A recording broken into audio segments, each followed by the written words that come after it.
Hey guys, welcome to a brand new episode of Upgrade Grassroots. I'm Varun Dugirala. I'm the co-founder and content chief at The Glitch. I'm also the host of a podcast called Advertising is Dead. And today, I'm actually going to be telling you about 10 things that I've learned from creators over the last couple of years that you can use in every form of communication that you might do. Takeaway number one: test, recalibrate, create, and test again. Creators look at every platform in two ways. They look at it from the nuances that each platform has, like how you would create, let's say, a reel on Instagram versus what you would create as a video on YouTube.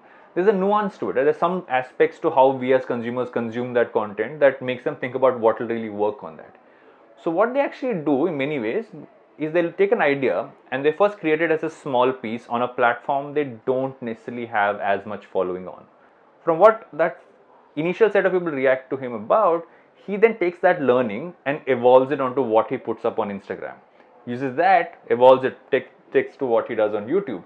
And is this consistent form of evolution by keeping in mind the nuances of every platform, but keeping the idea, right? Because end of the day, the ideas are the same. It's just you're evolving it for the needs and what works for every platform. And this form of what is traditionally called A/B testing is actually one of the most interesting takeaways from them for brands, right? Because you're pushing it all out there, you're learning from each of those, you take seeping the data in, and the data isn't just looking at numbers, it's looking at how people comment, how they react, how many people have shared, and pulling all of that back into the next piece that you create, and the cycle starts all over again. And is this process of constantly testing, recalibrating how you want to evolve it, and then testing it again is actually one of the biggest takeaways I've had from creators. Point number two: apply your learnings across all spaces. One of my favorite conversations was with a 21-year-old CEO of a company called Flighthouse. He actually started creating content that would help songs launch on TikTok and become hits. And he didn't do the traditional song and dance that you used to on all these platforms and in this format. He actually used something very different. He said, okay, what is individually interesting about TikTok or Reels or any of those in that format is the fact that people are always swiping across, but how do you make them stay? And how do you make them kind of sit and engage is if you can actually make them interact with what's happening there. So he used something he'd learned from what he used to do as an A&R executive, right, working on getting his artists onto different game shows and stuff like that. He said, what if I just make it a game show? He used an old format, which is a game show format, and he's built that entire channel for Flighthouse using game show methodology. So he'll play a song and the two will sitting there and they'll be saying, guess the TikTok lyric. And then so you as someone who's swiping across suddenly stop, right? Because you know that you might not be able to dance, but you'll actually be able to guess. And he's just taken that format, put it there. So it's a learning from television that you bring in here, and he's brought in the nuance of the platform, but he's also brought the learning from somewhere else. And bringing those two together, think about it, for a brand, suddenly makes you seem so much fresher, right? Because most times you end up following the herd, but if you use something you know from before and you bring it in here, you might just kind of stand out from the crowd and make it really, really engaging and interesting for consumers. Number three, collaboration breeds innovation and growth. But especially in today's world, and what I've learned from creators and just kind of working with them in all spaces has been the fact that they look at collaboration very differently, and they almost like to set expectations of what you bring to the table and what they bring in. A classic example was something we actually did for Netflix as Glitch when they were launching Sacred Games. They wanted to do a song to kind of give the essence of what the show was and kind of put it out there. And we thought, okay, Sacred Games, let's talk to someone like Divine. And we brought Divine on board. But unlike what a lot of agencies would do, we didn't go to him with a script. We didn't go to him with lyrics of what the song should be like. We literally sat him in the room and we said, let us run you by the show. Let's explain to you what we feel the show is all about. Not just from a script perspective, just from a vibe perspective. We kind of gave it out to him and he seeped it in and he said, guys, can I come back to you in a week?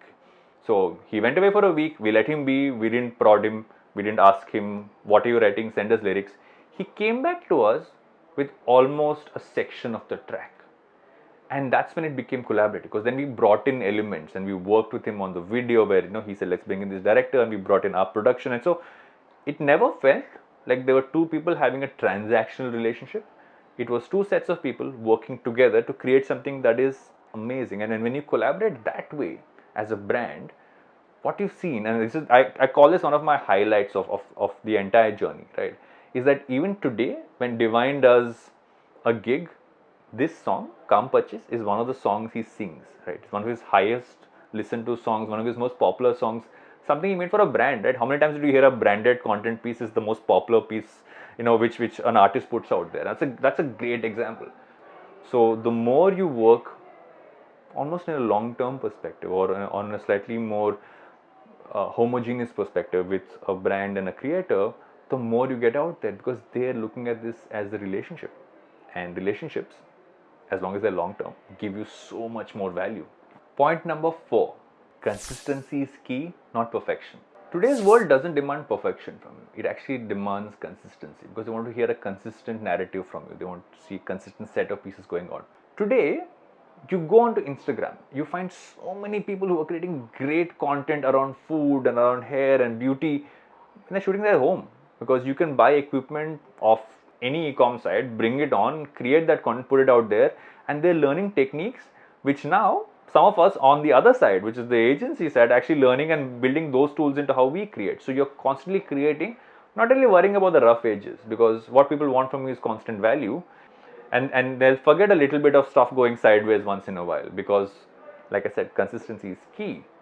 But, and this is the biggest but of this all, when I say perfection is not required, doesn't mean you put out bad content. So you need to set that border and that benchmark of saying what is acceptable and what isn't. Point number 5, being authentic is your prime metric. One of the things you expect from a creator, right, and look at this, is that you want to see the real them. You don't want to see the fact that maybe they're putting on an act or they're seeming like someone they're not. The same thing kind of applies for brands now as well, right? You want to see what a brand really stands for. I mean, it's not just, it's not cosvertising. It's actually doing something that is giving actual value to people. So in that sense, what a lot of creators do, and there are a bunch of these tips in there, right? What do? They show you their process. They show you how they create, how they've gone wrong, how they've gone right, but they tell you how they make things, right? So sometimes they'll put out something where they've actually failed at making a video, and that becomes one of their most watched videos. They'll put down about saying how do you go about creating something, how do you kind of build your entire process in. They talk about how they look at the world around them. Sometimes they tell you about their most vulnerable moments. They tell you about the stuff that really matters to them.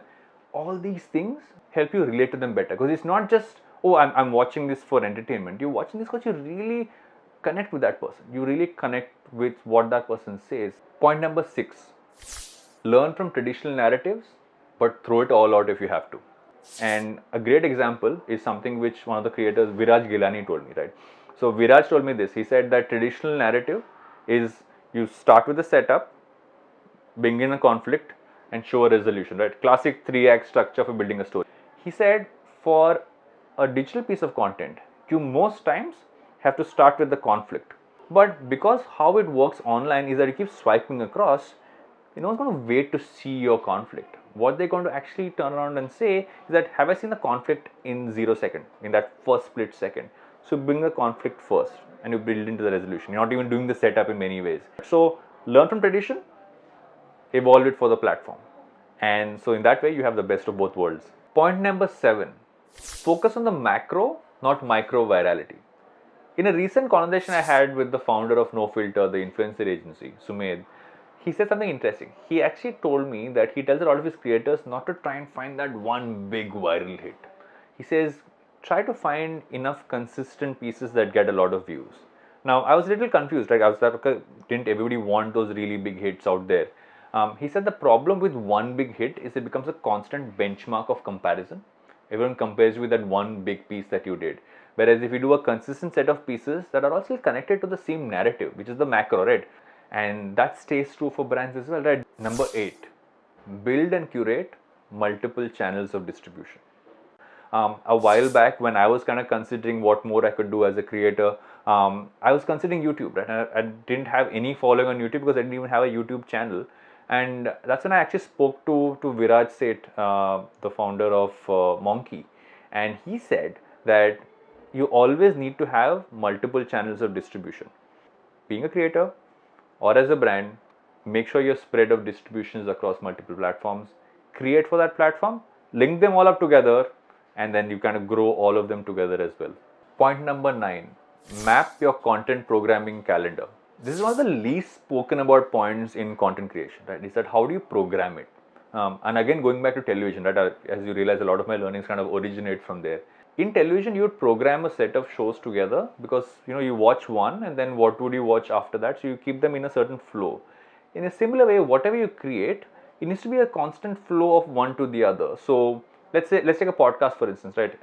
If I am getting a set of guests on, I try to never get a guest on right after a guest from the same space. So if I get an agency head, you will not see another agency head for about 5-6 episodes. If I get a creator, you won't see a creator for at least 5-6-8 episodes. If I do bring them in, I try to bring them in from different perspectives. What's the peg for it? What's the nuance that is different for it? And this kind of flows for any brand or creator. When you keep putting stuff out, if they all feel like more of the same, it takes away that level of freshness to it.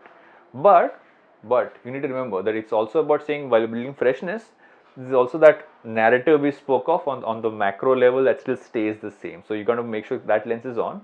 But in this way, you're looking at almost adding on more and more, and you surprise people. You give them something which is slightly different from what you gave them last time. And as those things kind of add up, what that does, it builds out your likability, because people like the fact that you're trying to give them something new every time. They like the fact that your voice is kind of evolving in front of them. And all these things kind of add together to one crucial point. Why will someone come back to your channel? Why will someone kind of come back to your YouTube channel or your Instagram account or anywhere else? People come back because they know you're giving them something which they know about, which is the macro narrative, but they also know you give something fresh and surprise them. So that likability and that reason to kind of come back, and reason to come back is crucial, right? You might have a great piece of content, but I've seen this again, so why do I come back? And all these things together are your content programming strategy. Point number 10, create a feedback loop. One of the best things about creating content online is the fact that you have a feedback loop, right? You can put something out there and instantly people tell you if they like it or don't like it. They'll comment, they'll say stuff. So look at that feedback, learn from it, and look at all the points you've spoken of before. But remember this, because end of the day, when you're putting something online, you're not putting it out there for yourself to consume. You're putting it out there for other people to consume. And so as a brand and as a creator, make sure you listen to your audience and build that relationship where they know that you're relying on them for their feedback. They shouldn't just feel like, okay, they're kind of coming in and saying something. They know that you value that feedback. And the more that they know that you value their feedback, the more they'll engage with you and the more you build that relationship with them. So yeah, keep that feedback loop alive. And that's what we had for you on this episode of Upgrad Grassroots. I hope you learned something from each of those 10 points that I laid out for you from what I've learned from creators. So pick up the ones that you feel are some stuff you can pick up immediately, evolve the ones which you feel are things that you need to move towards. Then everything else kind of works out, because that's what creators do. They pick it up and they create it and they learn from that and they move on. So create something. Doesn't matter if you're a brand or a creator, the tools are in your hand. All you have to do is use them.